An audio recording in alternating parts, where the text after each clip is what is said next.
قال الله تبارك وتعالى في كلامه المجيد أعوذ بالله من الشيطان الرجيم بسم الله الرحمن الرحيم ولا تقربوا الزنا إنه كان فاحشة وساء سبيلا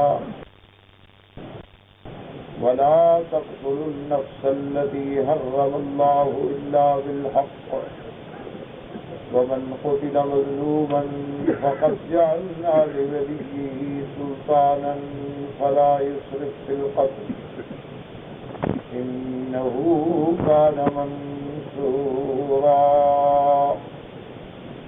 اللہ تبارک و تعالی نے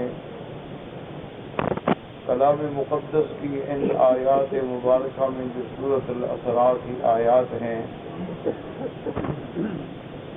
اپنے بندوں کو حکم دیا ہے کہ زنا کے قریب نہ جائیں، یہ بہت بری بے حیائی ہے اور برا راستہ۔ جیسا کہ الحمدللہ سابقہ درس میں نے عرض کیا تھا کہ زنا جو ہے یہ کبائر ذنوب سے ہے، اور زنا جو ہے یہ مسلمانوں کے نسل اور نسب کو تباہ کرنے والی چیز ہے، اور زنا جو ہے وہ تمام فساد کا منبع اور اصل ہے۔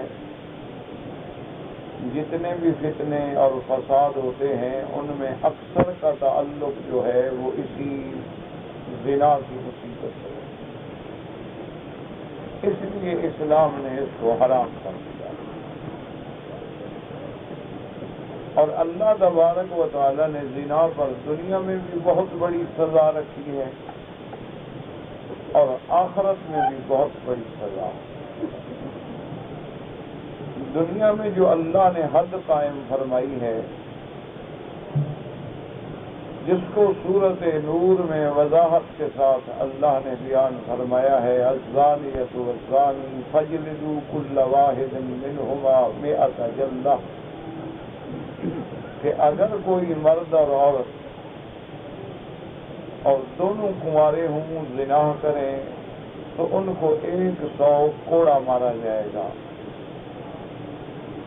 اور اگر دونوں شادی شدہ ہیں تو ان کی سزا اور زیادہ شدید ہے کہ بھی جب شادی ہے تو اس کے لیے بھی اپنے خواہشات کو پورا کرنے کا ذریعہ موجود ہے، لیکن اس کے باوجود وہ حد سے بڑھ گیا تو اس کے لیے سزا جو ہے وہ رجم ہے۔ رجم کا معنی یہ ہوتا ہے کہ ان کو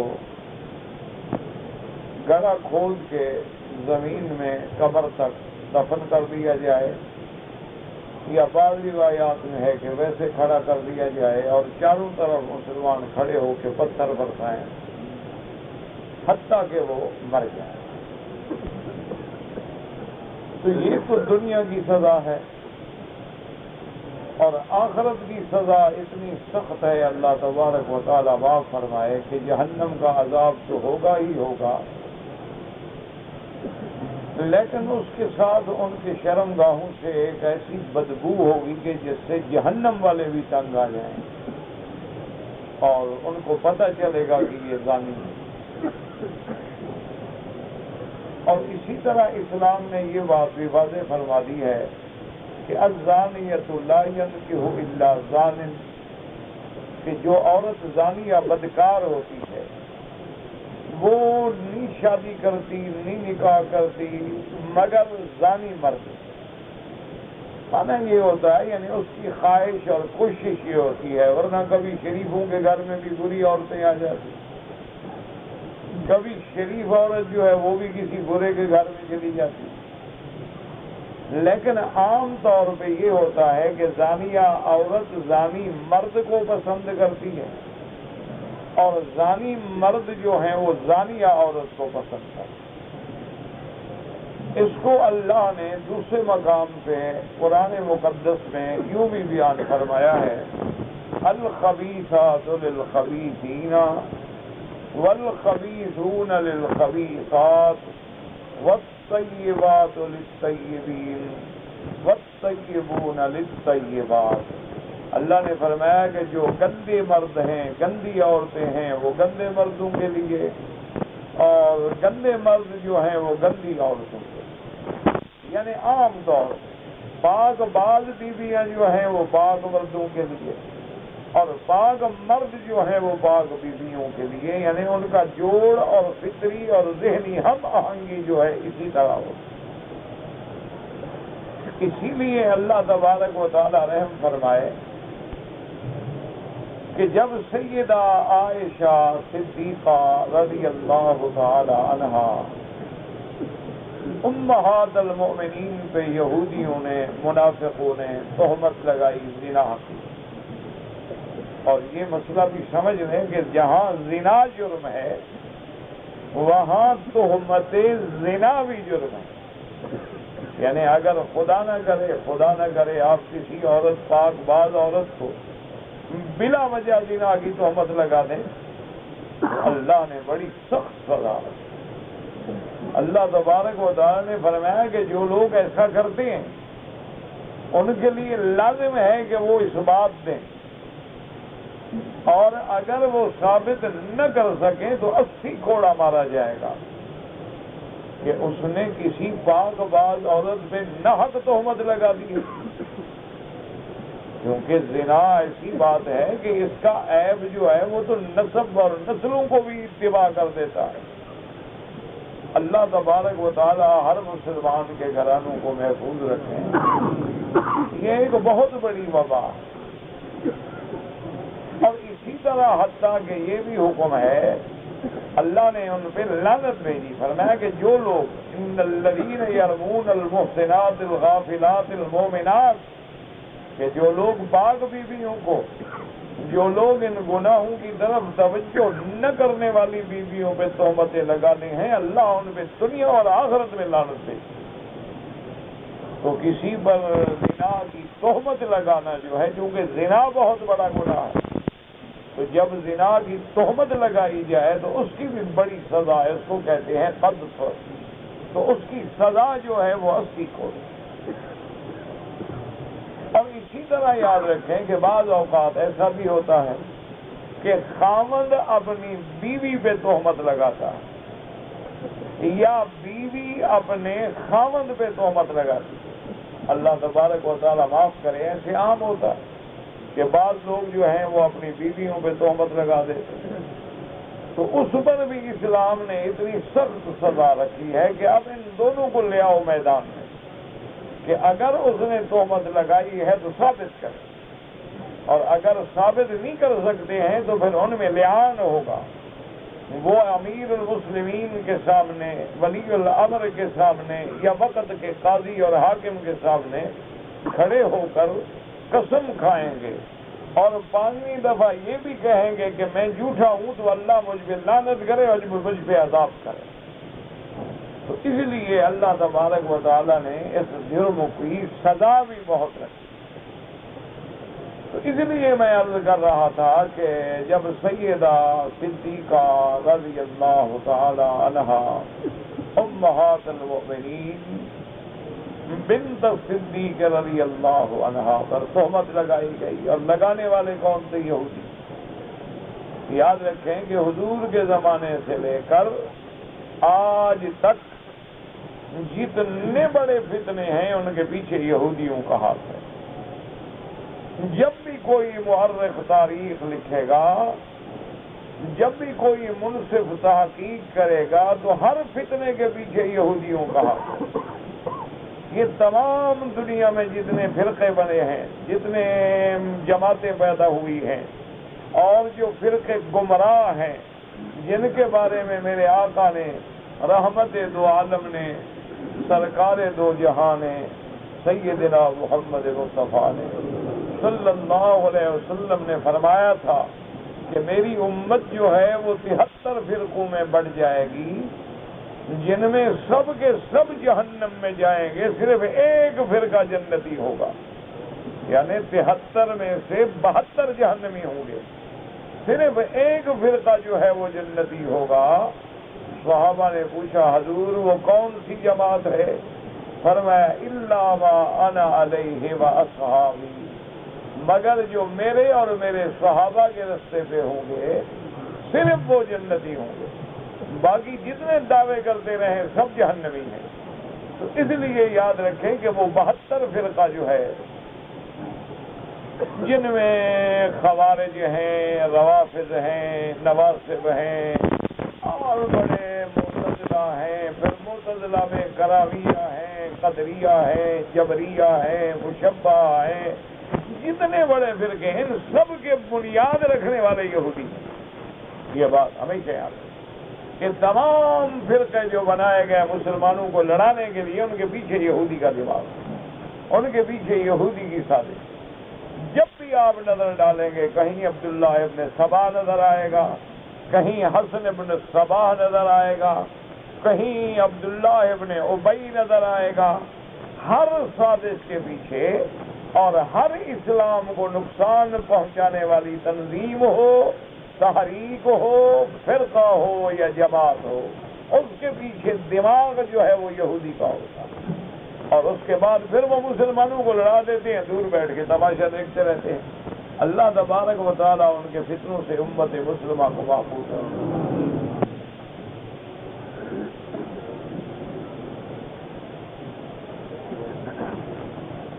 آج دنیا میں آپ بھی تو اسی طرح جب سیدہ عائشہ پہ تہمت لگی ہے تو اس کے پیچھے بھی یہودی ہے، اس کے پیچھے بھی جو دماغ ہے وہ عبداللہ ابن ابی کا ہے، اور اس نے پھر سادہ لوح مسلمانوں کو بھی اپنے دام تزویر کا شکار کر لیا، یعنی ان کو بھی اپنی باتوں میں الجھا لیا کہ دیکھو جی ایک نوجوان لڑکی ہے اور ایک نوجوان آدمی ہے اور جنگل ہے اور صحرا ہے اور علیحدہ ہے، وہ کیسے بچ سکتے ہیں؟ نعوذ باللہ ثم نعوذ باللہ ثم نعوذ باللہ۔ اللہ ہماری زبانوں کو بھی ایسی باتوں سے محفوظ رکھے۔ اللہ تبارک و تعالیٰ، یہ تو مجبوراً مسئلہ سمجھانے کے لیے آدمی کو واقعات بیان کرنے پڑتے ہیں، ورنہ مقام صحابہ، اہل بیت، ازواج رسول اور اولیاء اللہ اتنا بڑا ہے کہ جب بھی زبان سے بات ہو ادب سے۔ تو بہرحال بہت بڑا تفصیل کا واقعہ ہے۔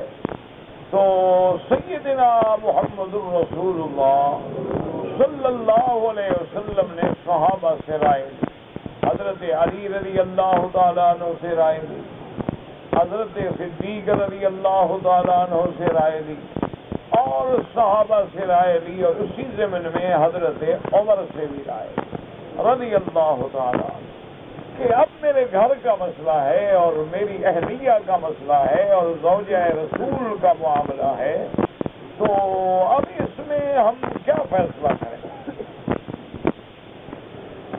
اور اللہ کی شان یہ ہے کہ آزمائش ہے، واہی بھی نہیں اتر رہی، ورنہ پہلے دن اللہ قرآن اتار دیتے۔ اللہ قادر ہے، لیکن حکمتیں تھی کہ امتحان ہو، جہاں اللہ کے رسول کا امتحان ہو وہاں بی بی عائشہ کا امتحان ہو، ان کے خاندان کا امتحان ہو، صدیق کے گھرانے کا امتحان ہو، صحابہ کا امتحان ہو، ایمان والوں کا امتحان ہو، منافقوں کا امتحان ہو، وہ تو ایک اس لیے، ورنہ تو پہلے دن اللہ آیت نازل فرما دیتے۔ اللہ تو قادر، اللہ تبارک و تعالیٰ کے آگے کیا بات، لیکن ہر چیز میں اللہ کی حکمتیں ہیں۔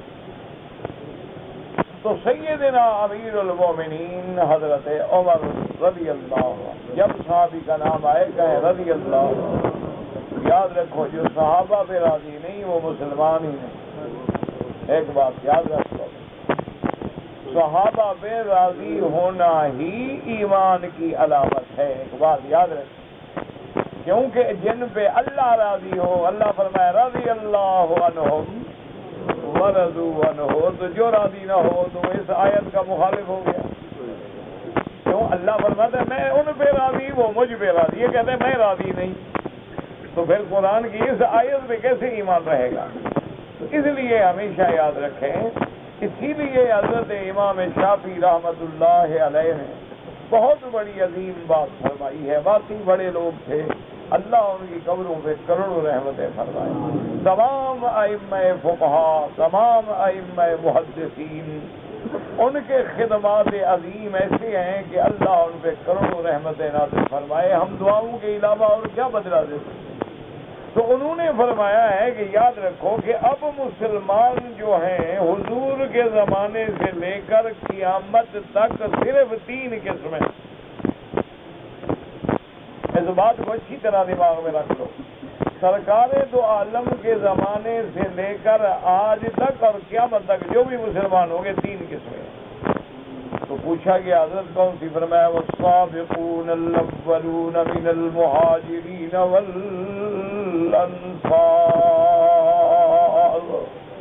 آپ نے فرمایا قرآن کہتا ہے کہ سب سے پہلے سبقت کرنے والے جو مکے سے ہجرت کر کے آئے میرے مدنی کے ساتھ مہاجرین، پہلی قسم تو ان کی ہے جو مہاجر، جنہوں نے گھر چھوڑا، وطن چھوڑا، ملک چھوڑا، سب کچھ چھوڑا لیکن محمد مدنی کو نہیں چھوڑا رضی اللہ عنہم۔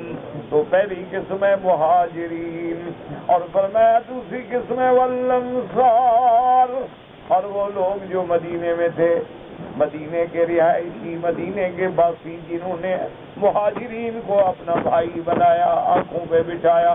تو 2 قسمیں تو ہیں، ایک مہاجر اور ایک انصار۔ فرمایا اب ان کے بعد تیسری قسم کیا؟ والذین اتبعوہم بإحسان، اور فرمایا تیسری قسم قیامت تک وہ ہے جو ان دونوں کی اتباع اور پیروی کرنے والی ہو، جو مہاجرین و انصار کے نقش قدم پہ چلنے والی، ان کی اتباع کرنے والی اور اخلاص سے اتباع کرنے والی، ظاہر سے بھی نہیں۔ والذین اتبعوہم بإحسان اب رضی اللہ عنہم ورضوا عنہ۔ تو فرمایا ان 3 قسموں سے کوئی باہر نہیں نکل سکتا، جو باہر نکلے گا تو وہ مسلمان نہیں ہوگا۔ کیوں؟ مہاجر و انصار تو ہم بن نہیں سکتے، وہ تو حضور کے زمانے میں گزر گئے، مہاجرین کا دور بھی گزر گیا اور انصار کا دور بھی گزر گیا۔ اب ہمارا دور کیا ہوگا؟ والذین اتبعوہم، ہم ان کی پیروی، ان کی اتباع، ان کی محبت جو اس سے نکل گیا گویا وہ اسلام سے نکل گیا۔ تو اس لیے ہمیشہ یاد رکھیں کہ صحابہ کا اتنا بڑا، اسی لیے حضور نے فرمایا کہ ایک جماعت جو جنت میں جائے گی وہ کون ہے؟ فرمایا الا ما انا علیہ واصحابی، جس پہ میں ہوں اور میرے صحابہ، یعنی جس پہ، ورنہ حضور فرماتے جس پہ میں ہوں، جو میرے راستے پہ ہے وہ جنت میں جائے گا۔ سیدھی سی بات ہے، اصل تو حضور کی ذات ہے نا، لیکن آپ نے اپنے ساتھ فرمایا ما انا علیہ واصحابی، اس سے سبق پڑھا دیا کہ جو صحابہ کا دشمن وہ محمد کا دشمن ہے، جو صحابہ کو نہیں مانتا وہ گویا محمد مصطفیٰ کو نہیں مانتا۔ کیوں؟ حضور کی زندگی کے گواہ صحابہ، حضور کی ولادت کے گواہ صحابہ، حضور کی جوانی کے گواہ صحابہ، حضور کی نبوت کے گواہ صحابہ، حضور پہ وحی اترنے کے گواہ صحابہ، حضور کے ساتھ نماز کے گواہ صحابہ، سارے دین کے گواہ صحابہ۔ اس لیے فرمایا جو صحابہ کو نہیں مانے گا پھر وہ بھی میرے راستے پہ نہیں ہوگا۔ تو حضرت عمر رضی اللہ تعالیٰ عنہ یہ تو ان صحابہ میں ہے نا جن کا مرتبہ جو ہے خلفاء راشدین میں دوسرے مقام کا مقام ہے۔ پہلا مقام صدیق کا ہے اور دوسرا حضرت عمر، حضرت عثمان، حضرت علی کا ہے، اس کے بعد پھر عشرہ مبشرہ ہیں۔ یہ بھی یاد رکھا کرو کہ اہل سنت والجماعت کی علامت یہ ہے کہ حضور کے بعد وہ صحابہ کو اسی ترتیب سے مانے کہ حضور کے بعد پہلا مقام صدیق کا ہے، دوسرا عمر کا ہے، تیسرا عثمان کا ہے اور چوتھا علی کا ہے، اور اس کے بعد پھر عشرہ مبشرہ ہیں، اصحاب بدر ہیں، اصحاب حدیبیہ ہیں، بیعت رضوان ہے، اصحاب بقرہ ہے۔ یہ ویسے سارے صحابہ ہماری آنکھوں کا تارا ہیں رضوان اللہ تعالی علیہم اجمعین۔ اللہ تبارک و تعالی ہمیں ان سے محبت اور اتباع نصیب کرے۔ اور ان میں حضرت عمر جو ہیں ان کو اللہ نے ایک اور مقام بھی عطا فرمایا تھا کہ حضور نے اتنا بڑا جملہ فرمایا ہے، فرمایا کہ اگر میرے بعد کوئی نبی ہوتا تو اللہ عمر کو بھی نبی بناتے۔ اس سے کوئی بڑی بات ہے؟ یعنی وہ نبوت کی صف کا آدمی بن گیا، نبی تو نہیں بنا، نبی تو بن نہیں سکتا، حضور کے بعد کوئی نبی نہیں، لا نبی بعدہ ولا رسول بعدہ ولا معصوم بعدہ ولا کتاب بعد کتابہ ولا شریعت بعد شریعت، آپ کے بعد تو کوئی نبی بن نہیں سکتا، لیکن اگر ہوگا تو نہیں۔ تو حضرت آقا انعامدار نے حضرت عمر کو بلایا، فرمایا کہ عمر مشورہ دو، بی بی عائشہ کا مسئلہ مشکل ہو گیا۔ میں نے حضرت ابو بکر سے بات کی ہے، وہ کہتے ہیں یا رسول اللہ میں تو کوئی بات نہیں کر سکتا، میری بیٹی ہے، میں کیا کہوں؟ میں اگر کہوں گا تو ہر آدمی کہے گا کہ باپ تو بیٹی کی صفائی دیتے ہیں، یا رسول اللہ میں تو بات نہیں کر سکتا۔ اور علی رضی اللہ تعالیٰ عنہ سے حضور نے پوچھا تو حضرت علی نے حضور کے غم کو دور کرنے کے لیے، یاد رکھیں یہ خارجی جو ہے نا وہ حضرت علی پہ تہمت لگانے کے لیے بہانے بناتے ہیں کہ بی بی عائشہ کے ساتھ بغض تھا اور یہ سب کیوں ہے، حضرت علی ہے، بی بی عائشہ ہوں، صحابہ سب رحماء بینہم، سب آپس میں ایک دوسرے کے خیر خواہ تھے، اگر کبھی جھگڑا ہوا ایسے ہے جیسے باپ بیٹے میں ہو جاتا، جیسے دو بھائیوں میں ہو جاتا ہے۔ تو حضرت علی رضی اللہ تعالیٰ عنہ کا مشورہ بھی حضور کو اس غم سے نکالنا تھا، ورنہ بی بی عائشہ سے بغض نہیں تھا، یاد رکھیں ہمیشہ۔ اگر جنگ ہوئی ہے وہ بھی یہودیوں نے کروائی تھی، جنگ جمل ہو یا جنگ صفین ہو، پیچھے یہودی تھا۔ آج جو فتنے ہیں ان کے پیچھے کون ہے؟ یہ سارا جو دنیا میں عذاب بنا ہوا ہے اصل کیا ہے؟ یہودی۔ آج یہودیوں کو اللہ ختم کر دے، جھگڑے ختم۔ سارے فتنے کی بنیاد جو ہے وہ یہودی، اور مکار بھی ہے، عیار بھی ہے، غدار بھی ہے، اور اللہ کے عذاب اس پہ جو ٹوٹے ہیں نا وہ کسی امت پہ نہیں آئے جو یہود پہ آئے۔ لیکن کوئی ایسی بدبخت قوم ہے کہ پھر بھی نہیں سمجھتی، کسی امت پہ یہ عذاب نہیں آیا کہ اس کے بندے جو ہیں دن کو بندے ہوں اور رات کو سور بن جائیں اور بندر بن جائیں۔ کسی قوم پہ ایسا عذاب، اللہ معاف کرے، اللہ معاف کرے، اللہ معاف کرے، 6 دفعہ ان پہ عذاب آیا ہے کہ 6 لاکھ بندہ جو ہے ان کو قتل کیا گیا، بخت و نصر نے کیا، آپ کے آخری دور میں ہٹلر نے کیا۔ لیکن ایسی بدبخت قوم ہے کہ پھر ان کو 20 سال موقع مل گیا، پھر سر اٹھا کے پھر فتنہ شروع کرتے ہیں۔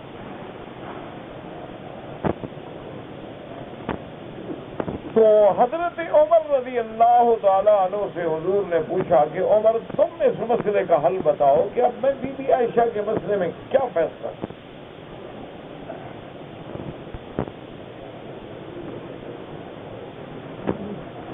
حضرت عمر رضی اللہ تعالیٰ عنہ نے عرض کیا کہ یا رسول اللہ صلی اللہ علیہ وسلم، سب سے پہلی بات تو یہ ہے کہ آپ کے گھر کا مسئلہ ہے، آپ کی ذات کا مسئلہ ہے، آپ کی عزت کا مسئلہ ہے، آپ کے اہل بیت کا مسئلہ ہے، عمر کی کیا طاقت ہے کہ بات؟ اب حضور کا مسئلہ تو کوئی بات تو نہیں کرتا۔ حضور نے فرمایا کہ عمر میں جو مشورہ لے رہا ہوں، مجھے مشورہ لینے کا حکم ہے کہ میں مشورہ لوں اپنے ساتھی سے۔ تو حضرت عمر رضی اللہ تعالیٰ نے کہا کہ یا رسول اللہ، اگر آپ مجھ سے مشورہ لینا چاہتے ہیں تو پھر تھوڑی سی میری بات برداشت بھی فرمائیں گے، اگر میں کوئی سخت لفظ کہہ بیٹھوں۔ حضور نے فرمایا اجازت۔ اس نے کہا کہ یا رسول اللہ ایک فیصلہ فرما دیں کہ بی بی عائشہ سے نکاح آپ نے اپنے منشے سے کیا ہے یا اللہ کے حکم سے کیا ہے؟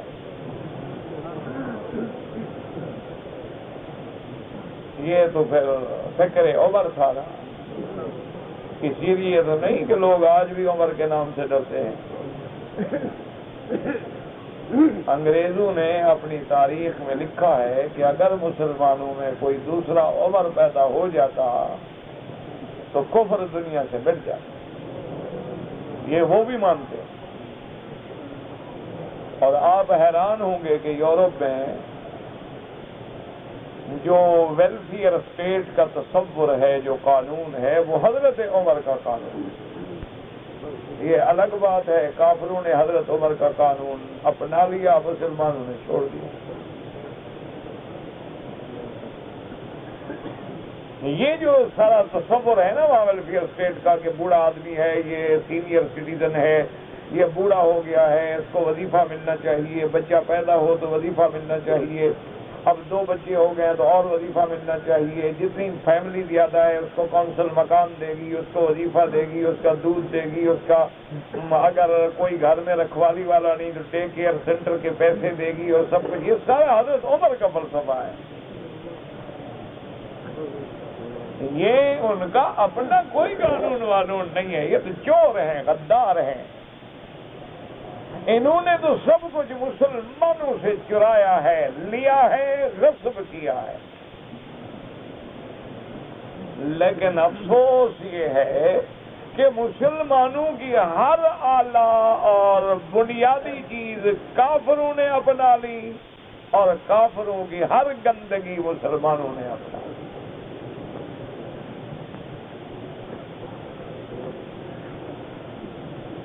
جیسے کافروں میں زنا عیب نہیں ہے، اب مسلمانوں میں بھی اب تو کوئی مسئلہ ہی نہیں نا، یہ تو کوئی عیب ہوتا ہی نہیں۔ جیسے کافروں کے اندر جتنی برائیاں تھیں، شراب تھا، خنزیر تھا، زنا تھا، لواطت تھی، ہم یعنی اس جنس پرستی تھی، ساری گندگی اٹھا کے مسلمان لے آئے۔ اوریانی تھی، بے پردگی تھی، بے حیائی تھی، منی سکرٹ پہن کے عورتوں کو بازاروں میں لے جانا تھا، کلب تھے۔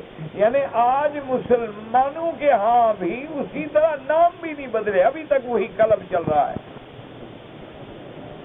اچھا کوئی رکھ دیتے ہیں اسلامی کلب، بھائی آگے کلب کس کو کہتے ہیں عربی میں؟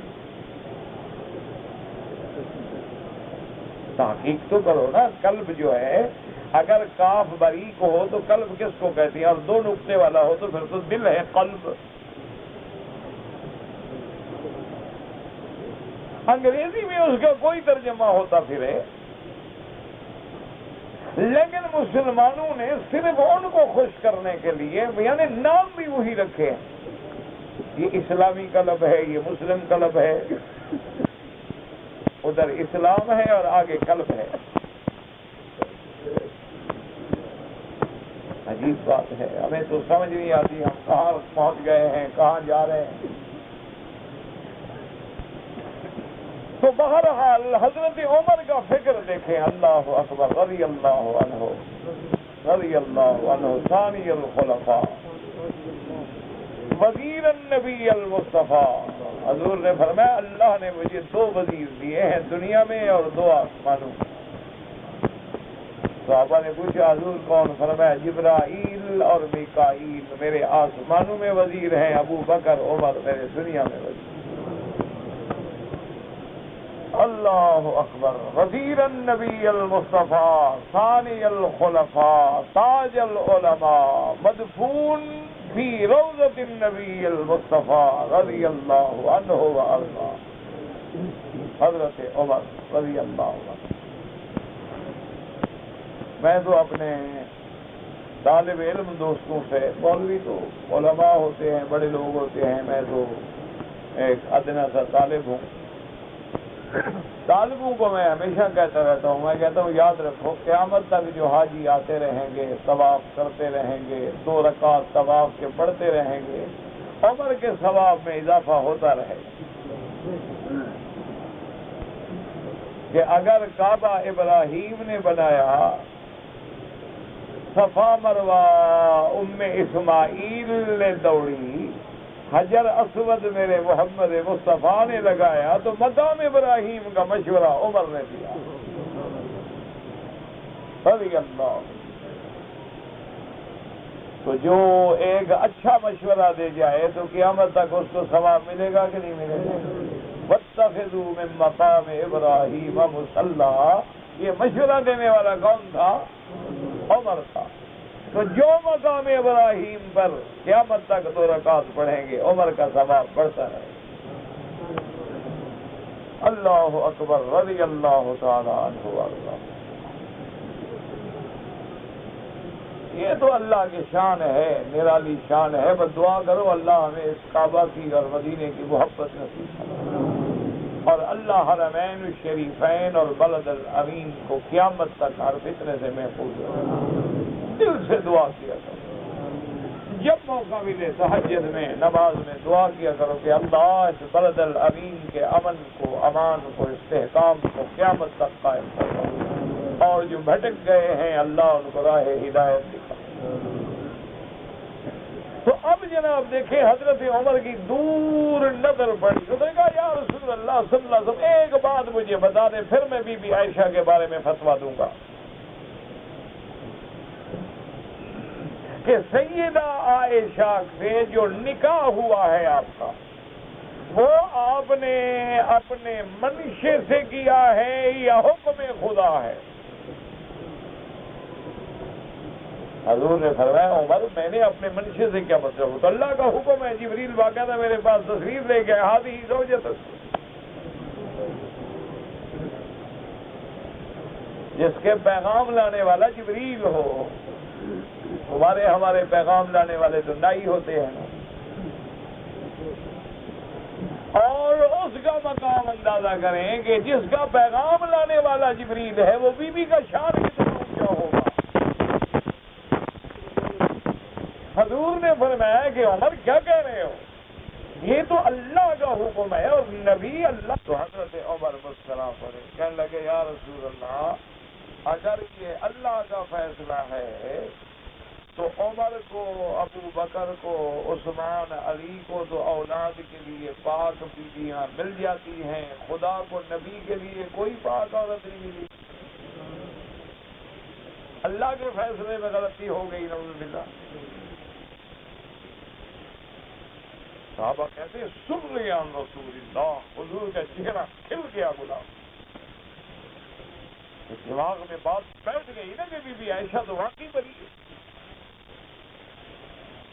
اور اس کے بعد حضرت عمر نے دوسرا سوال کیا، انہوں نے کہا یا رسول اللہ ایک دوسری بات بھی بتلا دیں.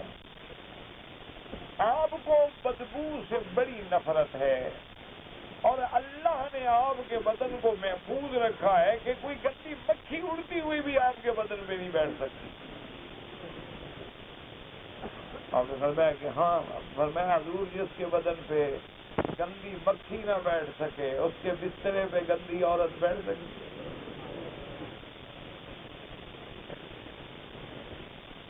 اور پھر جب اللہ کا فیصلہ ہے کہ پاک بیویاں پاک مردوں کے لیے ہوتی ہیں تو محمد سے بڑھ کے پاک کوئی نہیں، تو بی بی عائشہ سے بڑھ کے پاک کون ہوگا؟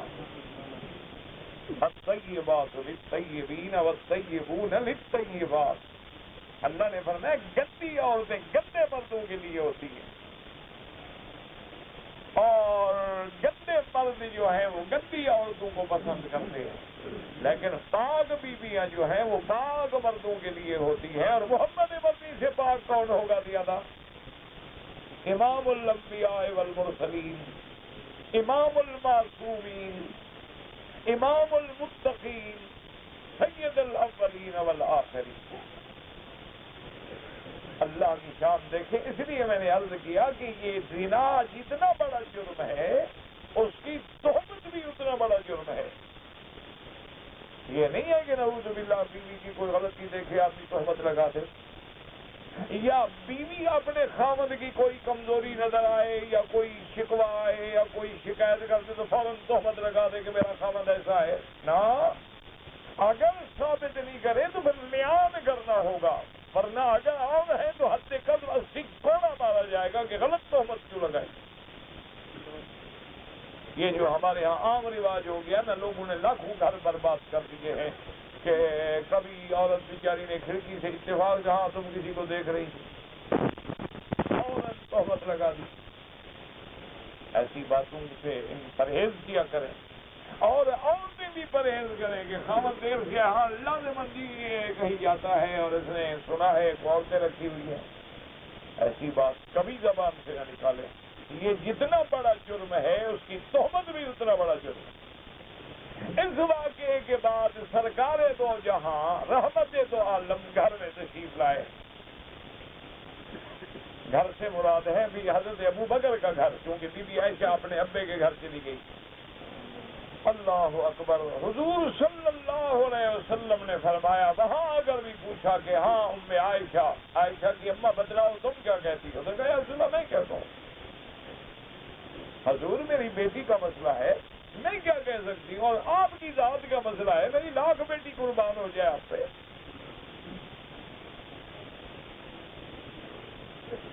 حضور نے عائشہ کو بھی مخاطب فرمایا عائشہ اچھا بتاؤ تم کیا کہتی ہو اس تہمت کے بارے میں. تو بی بی عائشہ خود کہتی ہیں کہ پتہ نہیں مجھ میں کیسے ہمت آ گئی کہ میں حضور کے سامنے بات کروں. حضور کے سامنے بات کرنا کوئی عام بات ہے، ویسے بھی عورت کو شوہر کے آگے بات ادب سے کرنی چاہیے.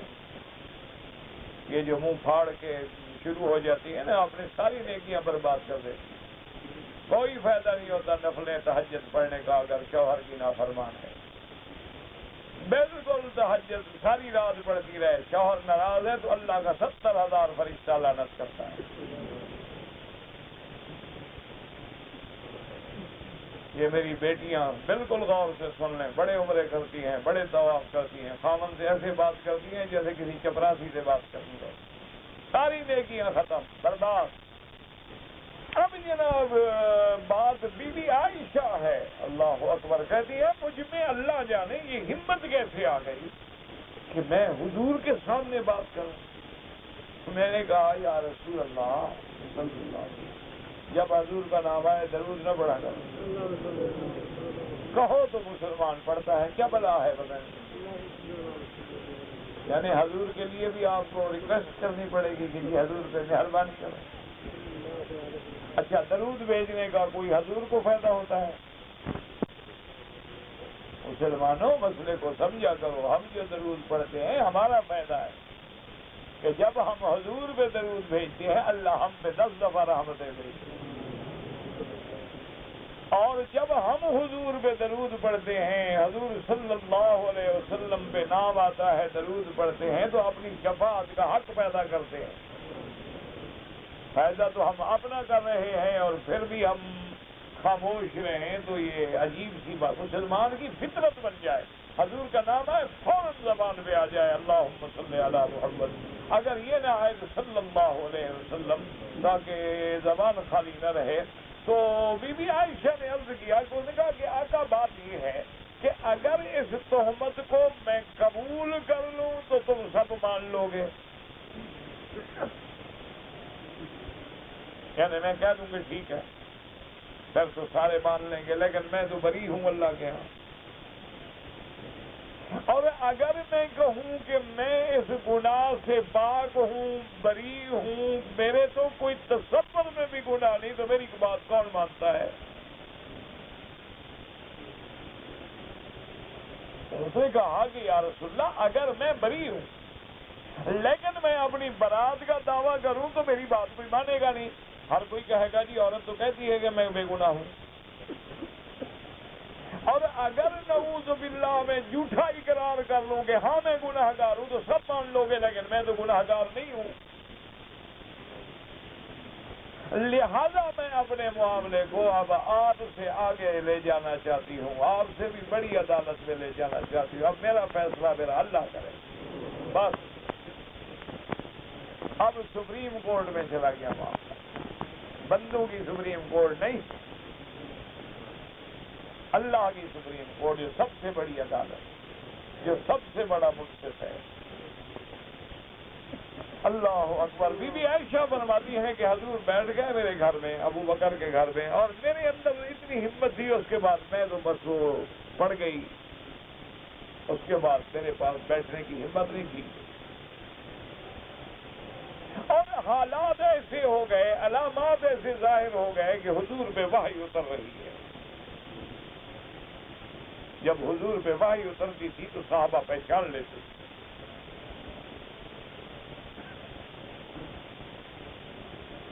تو بی بی عائشہ فرماتی ہیں کہ میں نے اپنے والد کے چہرے پہ نظر ڈالی، اماں کے چہرے پہ نظر ڈالی، ان کی تو جان نکل گئی کہ خدا جانے اب قرآن آ گیا، وحی آ گیا، اللہ جانے کیا ہوتا ہے ہماری بیٹی کے بارے میں۔ لیکن بی بی عائشہ فرماتی ہیں میں اپنے رب کے فیصلے پہ بڑی مطمئن، مجھے پتا تھا میرا رب نا انصافی کرے، میرا رب عدل کرے۔ اور جب وحی اتر گئی، جب قرآن شریف کا وحی آنا ختم ہوا تو حضور کا چہرہ مبارک گلاب کے پھول کی طرح کھل اٹھا، اور حضور نے فرمایا ابشری عائشہ، عائشہ تجھے مبارک ہو، اللہ نے عرش سے تیری صفائی دی ہے۔ اور پورا قرآن میرا کو اترا۔ حضور صلی اللہ علیہ وسلم نے جب قرآن پڑھا تو اب تو گھر میں خوشی اور انتہا ہو گئی، اور حضرت صدیق اور ام عائشہ نے دونوں نے کہا بی بی عائشہ سے قومی فاذکری رسول اللہ، عائشہ اٹھو اللہ کے نبی کا شکریہ ادا کرو۔ بی بی عائشہ نے کہا کہ لا اشکر، میں حضور کا شکریہ ادا نہیں کرتی، میں اس رب کا شکر کروں گی جس نے میری صفائی دی۔ حضور نے تو میرا اعتبار ہی نہیں کیا تھا، حقیق فرماتے رہے۔ یہ بات عائشہ کر سکتی ہے، تم نہ کہنا زبان سے کبھی کہ میں نبی کا شکریہ ادا نہیں کرتا۔ یہ بات عائشہ کر سکتی ہے، بیوی ہے، امہات المومنین ہے۔ اگر حضور زوج ہیں تو وہ زوجہ ہے، بیوی کا بھی ایک مقام ہے، حق ہے، وہ بات کہہ سکتی ہے، دوسرا بندہ بات کہے ایمان سے نکل جائے۔ یہ تو پھر عائشہ کا لاڈ تھا نا، اور پھر مقام بھی تھا نا کہ جس کے بارے میں اللہ کہہ رہا ہے کہ سبحانک ھذا، سبحانک ھذا بہتان عظیم۔ بہتان غیبت نہ، غیبت وہ ہوتی ہے کہ بندے میں عیب ہے اور اس کے پس پشت کہا جائے، وہ غیبت ہے۔ بہتان وہ ہوتا ہے جو گھڑا جائے۔ اللہ نے فرمایا یہ تو بہتان ہے۔ بی بی عائشہ بھی پاک ہے، صفوان بھی پاک ہے، محمد مصطفیٰ، اور اللہ نے حکم دیا کہ جن لوگوں نے اس صحبت میں شرکت کی اس کی کوڑا مارا جائے۔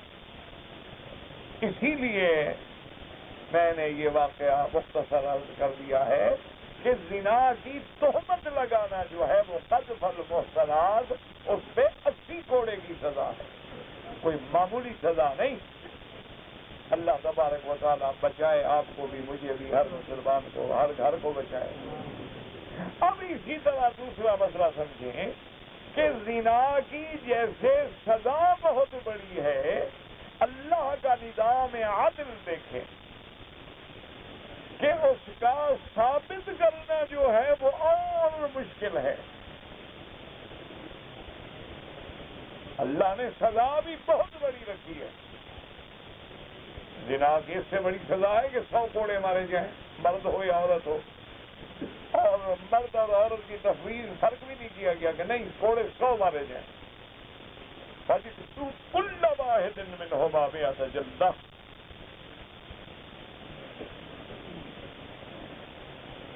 اور یہ بات بھی یاد رکھیں کہ قرآن پاک نے فرمایا الزانیۃ والزانی فاجلدوا، اللہ نے زانیہ عورت کا نام پہلے لیا، زانی مرد کا نام بعد میں لیا۔ الزانیۃ والزانی، جو میرے طالب علم بھائی ہیں وہ سمجھیں گے اس بات کو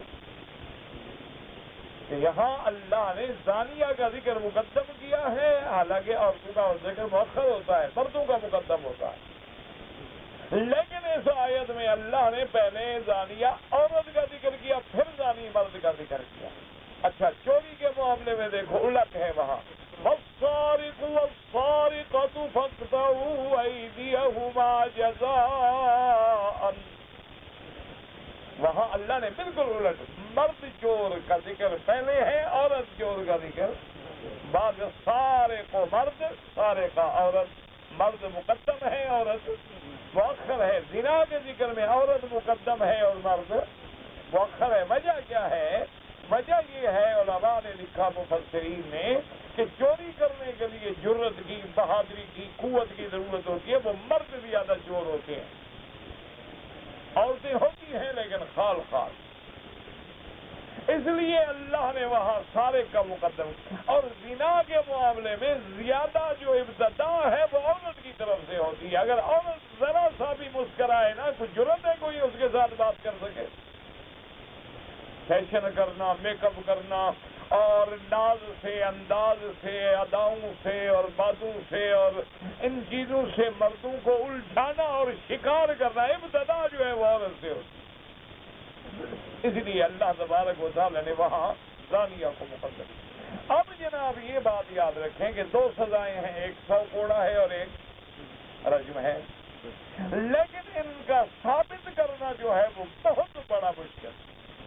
وجہ کیا ہے کہ ہر معاملے میں 2 گواہ کافی ہیں. کروڑوں کا سودا ہو 2 گواہ. فاشهدوا شهیدین من رجالکم، بس 2 گواہ لکھ دیں کافی.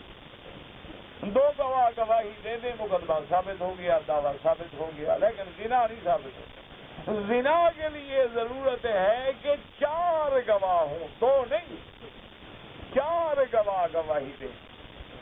اچھا، اگر تو دوسرے معاملات میں اگر 2 مرد نہ ملیں تو فرمایا پھر ایسا کر لو، فَإِن لَّمْ يَكُونَا رَجُلَيْنِ فَرَجُلٌ وَامْرَأَتَانِ.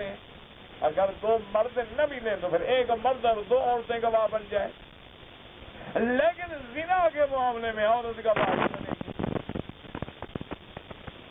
کتنا بڑا مشکل مسئلہ ہے کہ زنا کا ثابت کرنا جو ہے بہت بڑا مسئلہ. 4 مرد گواہ دیں. اچھا، اگر 4 مرد یہ گواہی دیں کہ ہم نے اس مرد کو، ایک عورت کو کمرے میں کھڑے ہوئے دیکھا ہے، زنا کی سزا نہیں ہوگی. اگر وہ یہ گواہی دیں گے جی ہم نے اس حالت میں دیکھا ہے کہ دونوں پہ کپڑے نہیں تھے، پھر بھی زنا کی سزا نہیں ہوگی. تعزیر ہوگی، یہ نہیں کہ قاضی چھوڑ دے گا. تعزیر ہوگی، سزا ہوگی، لیکن وہ حد نہیں ہوگی. بات کو سمجھا کریں. یہ معنی نہیں ہوتا کہ ان کو کچھ نہ کہو سزا نہیں ہوگی. سزا نہیں ہوگی کا معنی یہ ہے کہ وہ 100 کوڑا یا رجم نہیں ہوگی. تعزیر تو ہوگی کہ غیر مرد غیر عورت کے گھر میں کیسے چلا گیا، اجنبی مرد ایک اجنبی عورت کے ساتھ کیسے باتیں کر رہا تھا، اس کے ساتھ تنہائی میں کیوں بیٹھا تھا، علیحدگی میں کیوں بیٹھا تھا، بغیر کپڑوں کے کیوں بیٹھا تھا، ایک گاڑی میں باہر کیسے سیر کرنے کے لیے جا رہے تھے. سزا دے گا قاضی، لیکن حد نہیں جاری کرے گا. اور 4 گواہ جو ہیں وہ یہ ہیں کہ اس واقعے کو، اس عمل کو آنکھوں سے دیکھیں. آپ خود اندازہ کریں کہ ایسے حالات. ایک صحابی نے جب حضور پاک نے یہ واقعہ بیان فرمایا، ایک صحابی بیچارے جوش میں آ گئے. انسان ہے، بندہ ہے نا، جوش میں. اس نے کہا یا رسول اللہ، یہ تو بڑا مشکل مسئلہ ہے کہ اگر خدا نہ خواستہ میں گھر میں جاؤں، میری بیوی گناہ کرا رہی ہو، میں گواہ ڈھونڈنے جاؤں تو وہ تو اپنا کام پورا کر کے چلا جائے گا، میں گواہ ڈھونڈتا رہوں. اور نے کہا یا رسول اللہ، مجھ سے تو برداشت نہیں ہو سکتا، میں تو اسی وقت قتل کر دوں گا دونوں. حضور غصے میں. حضور نے فرمایا کیا کہہ رہے ہیں، اللہ کے فیصلے پہ بات کر رہے ہیں. انا اغیر منکا، میں تم سے زیادہ بغیر، واللہ اغیر منی، اور اللہ ہم سب سے زیادہ بغیر. اس نے یہ فیصلہ کیا ہے. کیا کہہ رہے ہو؟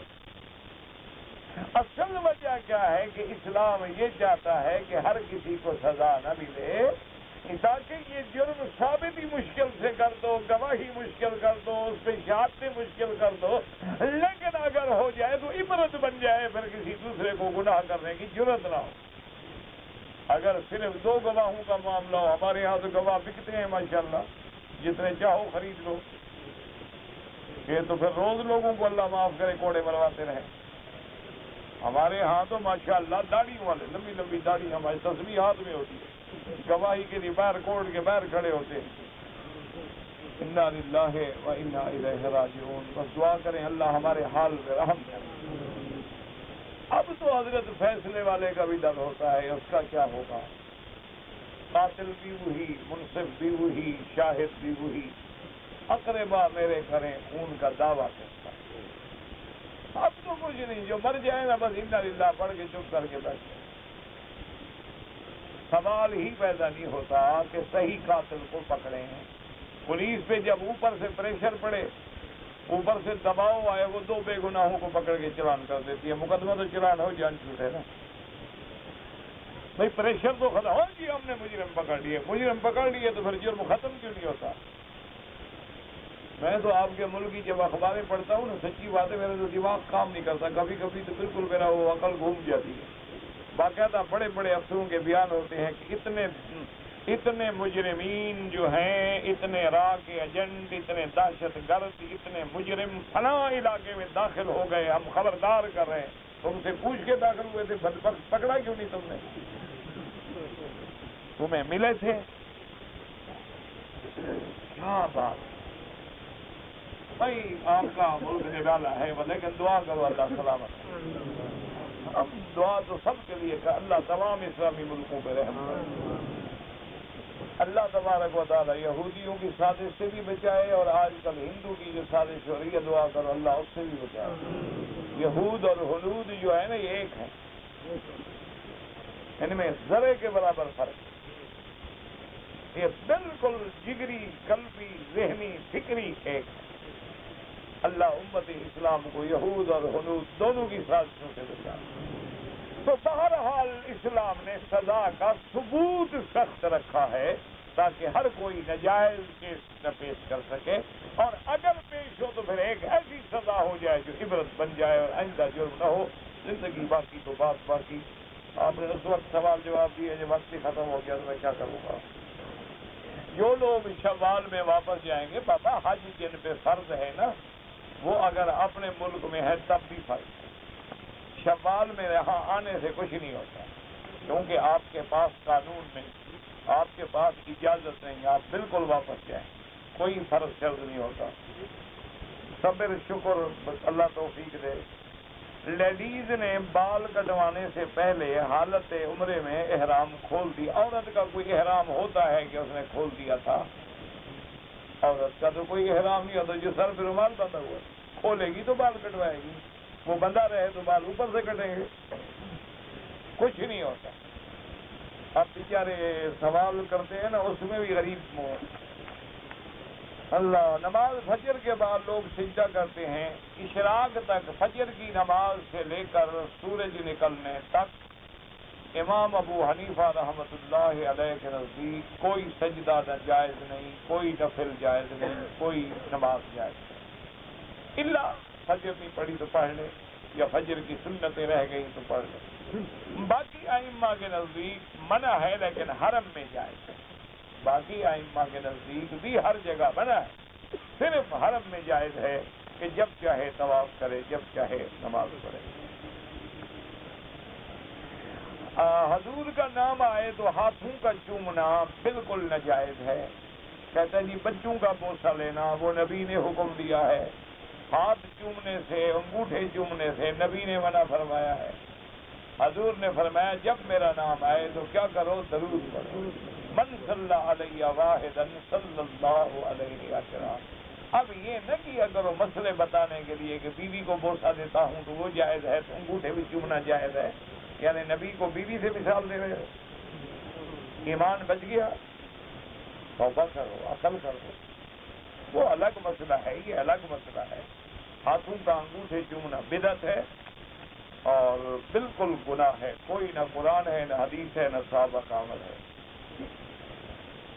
کہتے جی آپ جب آتے ہیں تو سلام نہیں کرتے، آپ نہ سنتے ہوں، میں تو روز کرتا ہوں، یعنی کوئی اعتراض مولوی پہ کرنا تو ہے،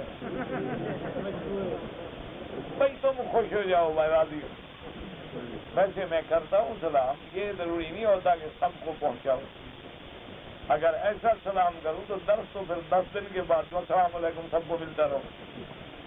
جب میں آتا ہوں میں کہتا ہوں میرا بھائی، جس آدمی کا وضو بار بار ٹوٹ جائے تو اس کا علاج یہ ہے کہ ہر نماز کے لیے نیا وضو کرے۔ کیا مانا؟ مغرب کی نماز کے لیے جو وضو کیا ہے اب عشاء تک وہی کافی ہے، نمازیں پڑھتا رہے، طواف کرتا رہے، ٹوٹتا رہے، جب عشاء کی اذان ہو تو پھر نیا وضو کرے۔ کہتے ہیں جی کہ مسلم شریف کی حدیث ہے کہ سورت فاتحہ کے بغیر نماز نہیں ہوتی، بالکل ہمارا ایمان ہے۔ مجھے کوئی نماز بتاؤ جس میں فاتحہ نہ ہو، کوئی نماز ہے ایسی جس میں فاتحہ نہ ہو؟ ہے؟ بس بغیر فاتحہ کے نماز نہیں ہوتی، فاتحہ نہ ہو میرا بھی ایمان ہے نماز نہیں ہوتی۔ لیکن وہ نماز مجھے ڈھونڈ کے بتاؤ کون سی نماز ہے جس میں فاتحہ نہیں؟ میں نے پڑھی یا امام نے پڑھی؟ فاتحہ تو ہے نا نماز میں، نماز بغیر فاتحہ کے تو نہ رہی نا۔ باقی مقتدی کا لفظ تم دکھا دو، ہم بھی پڑھنا شروع کر دیں یہاں سے۔ ہم تو غلام ہیں حدیث رسول سے۔ جنازہ تو دعا ہوتی ہے، نماز ہوتی نہیں، وہ تو ہے ہی دعا، بغیر رکوع سجود کے بھی کوئی نماز، اس کو تو ویسے نماز کہا جاتا ہے۔ قرآن شریف کی روشنی میں اور حدیث کی روشنی میں کسی امام کی تقلید بالکل، قرآن میں ہے اہدنا الصراط المستقیم صراط الذین انعمت علیہم، قرآن میں ہے فاسألوا اہل الذکر ان کنتم لا تعلمون، یہ تو قرآن میں ہے میرا عزیز۔ نبی کی حدیث بھی ہے، فرمایا اقتدوا بالذین من بعدی ابی بکر و عمر، فرمایا علیکم سنتی و سنت الخلفاء الراشدین تمسکوا بها وعضوا علیہا بالنواجذ۔ اور کیسے ہو؟ اب نہ ماننا ہو تو لاکھ مولوی مکی تقریریں کرتا رہے، نہیں ماننا۔ ایک بندہ گیا، وہ کہتے ہیں سارے لاہوریاں نے جھوٹا کرا ہے، میں آخر کی ہویا؟ کہتے ہیں مندہ جو نہیں تھی، وہ جو کہتے سی میں مندہ نہیں تھی، میں جھوٹ بول دے وہ سارے جھوٹے ہو گئے لاہوری۔ اب اس کا کوئی علاج نہیں۔ انبیاء تمام حیات ہوتے ہیں، الانبیاء احیاء فی قبورہم، بیہقی میں حدیث مبارک ہے۔ اور ہمیشہ یاد رکھو کہ خدا کے لیے ان مسائل پہ بحث نہ کرو، کبھی بے ادبی ہو گئی تو ایمان چلا جائے، بس یہ مسئلے ہمارے بحث کے لیے نہیں ہیں۔ اگر عورت کو حیض آ جائے تو اب مسجد کے اندر نہیں داخل ہو سکتی، کسی دروازے کے سامنے کھڑے ہو کے کعبے کو دیکھ سکتی۔ فرض نماز میں اکہری تکبیر یا دوہری مجھے نہیں پتا آپ کیا کہہ رہے ہیں، او یار شیعہ سنی کے چکروں سے نکلو، دعا کرو اللہ سب کو ہدایت دے، اللہ پاک ہدایت کے فیصلے کرے۔ وہ بھی بیچارے پیدا ہوتے ہیں، ذاکروں کو سنتے رہتے ہیں، ان کا کیا کریں؟ اللہ ان کے لیے بھی آنکھیں کھولے، ہدایت کے فیصلے کرے۔ کعبۃ اللہ کو اللہ کا گھر مانتے ہیں، نسبت ہے، یہ نہیں کہ اللہ اس میں رہتے ہیں، یہ نسبت ہے۔ اللہ نے جو کہہ دیا میرا گھر، اللہ نے کہہ دیا میرے بندے، ورنہ تو سارے بندے اللہ کے ہیں، تو جن کو اللہ کہہ دے اس کی شان بڑھ جاتی ہے۔ یہ معنی نہیں ہوتا کہ اللہ رہتے ہیں۔ کہتے ہیں جی کہ مقام ابراہیم کے اندر جو پتھر ہے اس پہ جو نشان لگے ہوئے ہیں، کوئی تفسیر تو اس کو مقام ابراہیم کہتے کیوں ہیں؟ اسی لیے تو کہتے ہیں کہ حضرت ابراہیم اس پہ کھڑے ہوئے بنا کعبہ میں، اور کیا وجہ ہو؟ یعنی اتنا بھی تمہیں عقل نہیں، ورنہ اس کو مقام ابراہیم کہنے کی کیا ضرورت؟ میں ایک عورت پاکستان سے آئی، کراچی ایئرپورٹ سے احرام کی نیت کر لی، مکے میں پہنچی، کپڑے تبدیل کر لیے، کوئی بات نہیں، کوئی مسئلہ نہیں، کچھ بھی نہیں ہوتا، عمرہ ٹھیک ہو گیا۔ بابا عورت کا کوئی احرام نہیں ہوتا، خدا کے لیے مسئلہ سمجھو۔ یہ جو عورتیں رومال باندھتی ہیں، یہ کوئی احرام نہیں ہوتا، یہ ہوتا ہے کہ بال نظر نہ آئے، بال نہ کھلے۔ کوئی عورت جو کپڑے پہنے ہوئے بس لبیک اللہم لبیک لبیک لا شریک لک لبیک، اور کوئی احرام نہیں ہوتا۔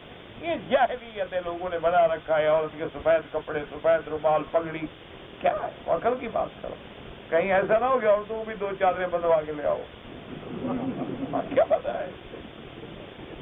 نئے نئے مولوی پیدا ہو رہے ہیں، اللہ معاف کرے۔